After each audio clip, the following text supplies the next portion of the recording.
Meghan Markle, Duchess of Sussex, appears on the news every so often, but not always for good reasons. Her words are dissected by the public just to throw back truckloads of backlash. And this time around, she's the target of a lot of criticism yet again. In this video, we're gonna talk about how she campaigned to cast herself woman of the people that the very same people didn't agree on. First up, the backlash for the Variety photo shoot. Meghan Markle appeared on the cover of Variety, looking as ethereal as she always does, with her hair pulled back, a gold choker, and a soft smile on her face. She's shown looking up towards the sky next to the words, "The Meghan Moment." The cover is as awesome as any other. But alas, not everyone is okay with seeing Meghan in the magazine. What's more, the criticism doesn't even focus on anything she said, but really on her expensive outfits. Karen Brady, a famous TV personality, hasn't held back on her words. According to The Apprentice star, Meghan's appearance on the cover is crass and out of touch. She claimed that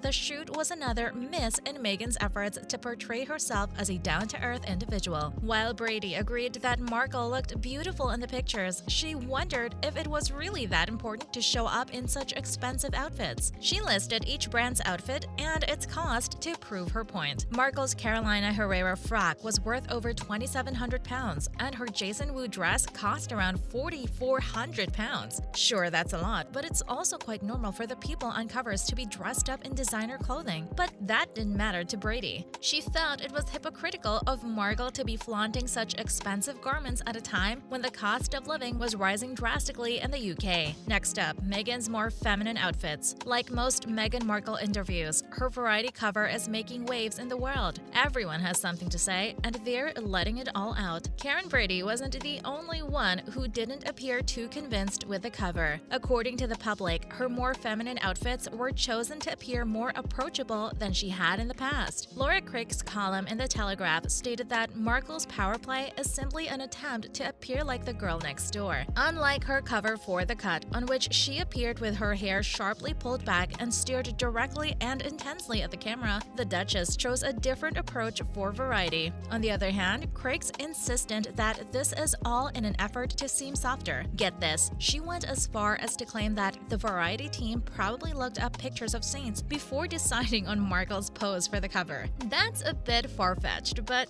we get the point. Coming up, Markle's new style points to a new personality. Apart from the costs of the outfits that seem to have everyone stumped, Craig's more focused on the reasons behind these dresses. In the Variety interview, Markle revealed that she has no plans to return to acting, but Craig says she doesn't need to. Craig writes that Markle plays a role every time she appears in public. The whole world's a stage for the Duchess, and Variety simply offered her another platform to show off her most recent character. The clothes are simply meant to help convince her readers. Instead of the corporate suits, power shoulders, and tailored blouses that Craig believed would not seem out of place on Succession, Markle is trying to send a different message to the public, that she isn't standoffish but friendlier than many believe her to be. It's meant to echo the interview in which she wears her heart on her sleeve. Apart from her outfits, Craig thinks bits of the interview show that she's trying too hard. Like, for example, Markle revealed that Prince Harry and her love going for drive-through burgers and large chocolate chip cookies. And if that's an attempt to seem more sociable, the columnist is sure that Markle still has a long way to go.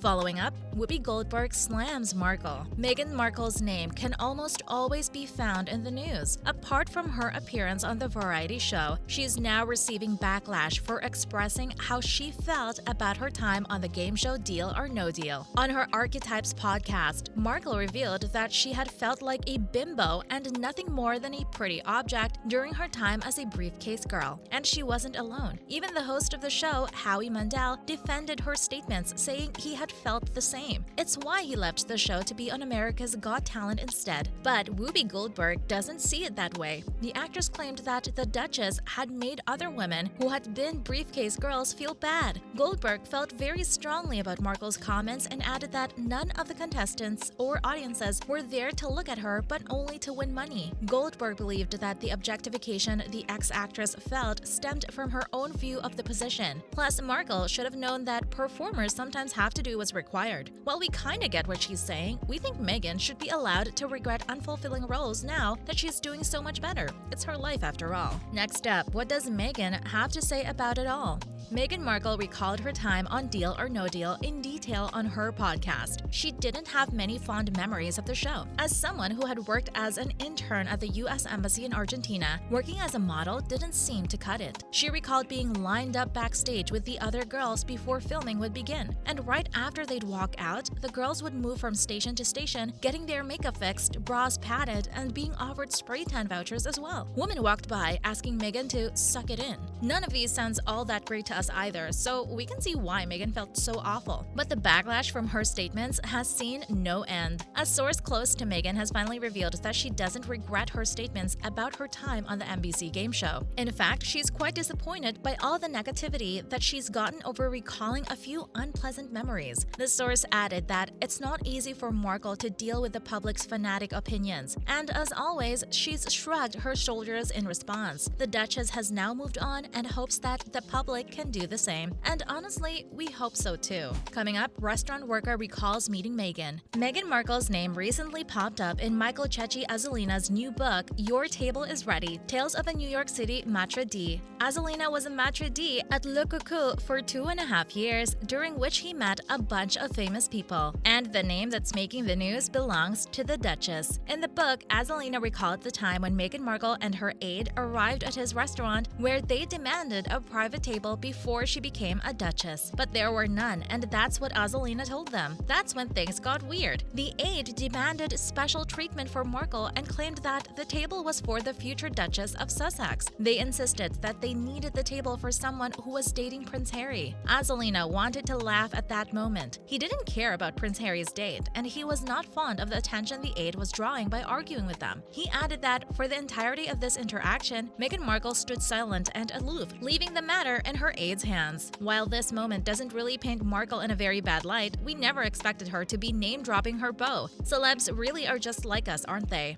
Following up, other rude visitors. Azzolina has met a bunch of rude customers. According to him, influencers are a particularly unlikable crowd, as he recalled a group of them arriving an hour before their reservation, for which they had called 10 times in the past week. The food must be really delicious. Coming back to the story, the group of fashion influencers spent the hour threatening him. They claimed that they had the power to shut down the restaurant if they weren't seated immediately, and constantly demanded if he knew how many followers they had. We're betting his answer was no. Supermodel Naomi Campbell was no better either. According to the book, she would come into the restaurant and complain about the food every single time she visited. Azzolina and the workers dreaded her arrival as they prepared themselves to handle the attention she demanded. And at the top of this list sits Anna Wintour. The editor-in-chief of Vogue supposedly demanded a table without calling to make a reservation. And if her steak wasn't wasn't served immediately, she'd just glare at the waiter and send the dish back. None of these stories are all that shocking, but we will say that we are surprised to see that even today, celebrities think that they deserve special treatment. At least Azzolina isn't letting them get away with it. That's a wrap for this video. What do you think about Meghan Markle's variety cover? Let us know in the comments below. Make sure to give this video a thumbs up and subscribe to our channel for more videos like this. See you in the next one.